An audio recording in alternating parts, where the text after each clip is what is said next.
Hi, and welcome back to AC Arts News, where we bring you the most creative and serious news around Adelaide. Why watch 7 News when you can watch us be hilariously, seriously creative? We're your hosts, I'm Ron Burgundy.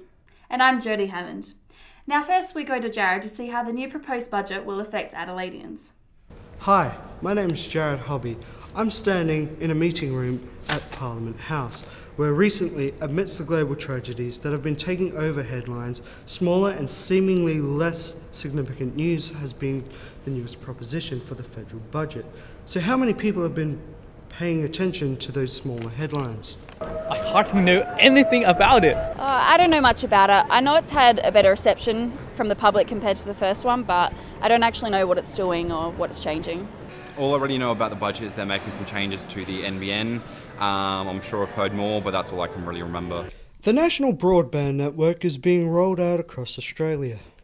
We expect that 3.1 million homes and businesses will have the NBN in place or under construction by September 2016, which will increase the number of homes with access to wireless internet. However, there will be a tax on digital downloads as well as the already imposed Oz tax, which will affect paid downloads and services from overseas such as Netflix. So how exactly will the new budget affect families and the youth of Adelaide? People between 22 and 24 will have access to a higher New Start payments instead of youth allowance until July 2016. Unemployed youth will have a wait of 4 weeks instead of the proposed 6 months to access the dole. There will be an allocated $327.7 million extra over 4 years to help the vulnerable and disadvantaged children access childcare. The new budget, while mostly improving the circumstances for nuclear families and the youth of Australia, definitely has its setbacks for expecting parents and users of many paid online services. So, will it pass the Senate? Thanks, Jared. That was very informative. Let's hope they don't cut our jobs. Oh, too funny. Oh, racism. It's a hot and sensitive topic, but does it actually exist? Let's cut to Hathan, where he has more on this story. Racism. It was a hot and continuous issue in the 1990s, thanks to the like of Pauline Hanson and One Nation. Yes, racism does still exist here in Australia. Given the fact that we are actually a multicultural country, racism exists in every country all around the world. According to the report Challenge Racism, at least 85% of people believe that racism is still a current issue. Yeah, I do face a bit of racism every day when I actually leave my house, but it's the way that you actually deal with it and you don't allow that racist bigot sort of influence to actually influence who you are as a person. From what we know from the Challenging Racism report, at least 28% of people have become accustomed to abuse such as name-calling. What this indicates is that Australia has not yet become accustomed to the topic of racism. Of course racism doesn't exist. It's just an excuse from the outrage brigade to express free speech. And according to the report you've just mentioned, 79% of people have never experienced race hate, so I don't think that this is an issue that needs to be taken seriously. If we're going to change people's attitudes in the future, our laws must be designed to protect the vulnerable people who are taking the brunt of the hate in real life and across the media.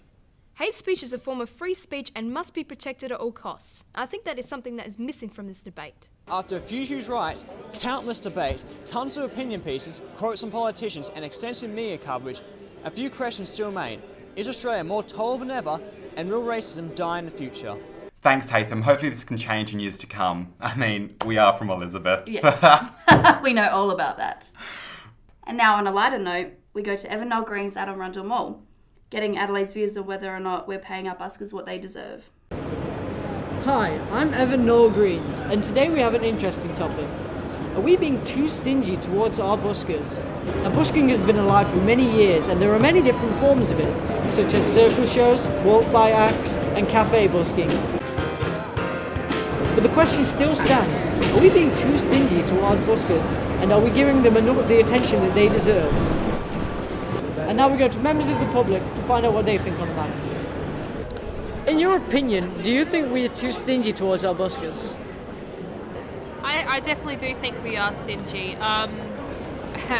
We definitely like to keep the money in our wallets, that's for sure. I mean, I try to do my part and, you know, support the local buskers. You know, like hearing their music and, you know, I try to put as much as I can in, but what I'm doing is not going to make a difference. In your opinion, do you think we're being too stingy towards the buskers? My personal opinion, I think that's me being stingy. It all depends whether or not he or she's any good, because if they're a shit busker, I'm not going to give them a cent.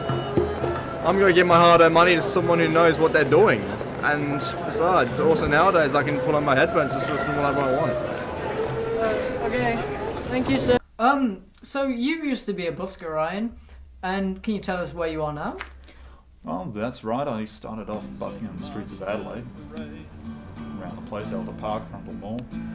Can you tell us, do you think we are being too stingy towards our buskers? They're not willing to give it out to just the average street performer. However, on the other, when there's somebody exceptional playing in front of you, it's been proven that quite many people are willing to pay enormous sums of money. So there you have it. Are we paying our buskers fairly enough or not? I'll leave that up to you, the public, to decide. Thank you. This has been Evan Noel Greens reporting for AC Arts News.